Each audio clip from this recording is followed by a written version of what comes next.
Надад хийж чадах зүйл байхгүй. Би таны асуусан болгоныг өгье. Би өөрийг чинь сайн мэднэ. Харин энэ таны надаас гуйж буй анхны чинь гуйлт. Би таныг намайг хизээ кофегоор дайлж байсныг санахгүй байна. Миний ихнэр таны ганц охины загалмайлсан их болсон. Хоёулаа илэн далангүй л яри. Чи хизээч надтай нөхөрлөхийг хүсэж байгаагүй. Бас надад өртөө болж ахыг гэхээс чи айдаг. Би зүгээр л асуудалд орохыг хүсээгүй юм. Би ойлгож байна. Чи Америкт ирээд диважангаа болсон. Чи энд хууль эрх зүйн хувьд ч тэр цагдаа нараар хамгаалуулж сайхан амьдарч байгаа. Тиймээс чамд хизээч над шиг найз хэрэг болоогүй. Харин одоо чи над дээр ирээд Дон Корлеон надад шудраг ёсыг өгөөч гэж байна. Гэхдээ хүнд итгэлтэй биш. Чи надтай нөхөрлөхийг хүсээгүй.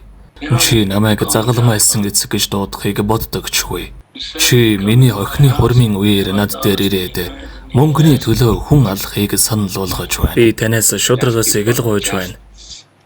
Энэ бол шудраг зүйл биш ээ. Чиний охин амьд байгаа. Миний охин зовж байгаа шиг. Тэднийг ч бас зовоомоор байна. Би тэнд хэдийг төлөх хэрэгтэй вэ?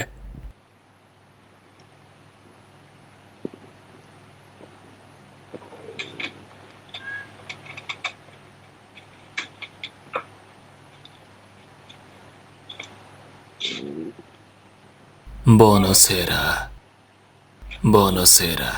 Би чамайг надад яагаад ийм хүндэтгэлгүй ханддаг болгочихсон юм бэ?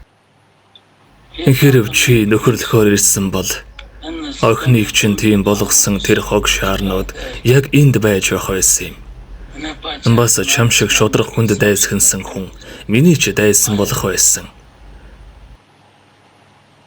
Тэд чамаас айх байсан.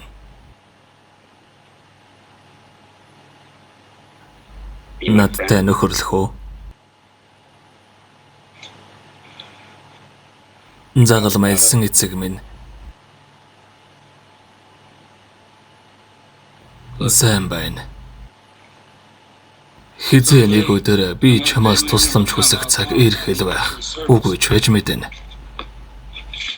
Гэхдээ тэр өдрийн хүртэл өнөөдөр болсон зүйлийг миний охины хурмын бэлэг гэж бодож яв.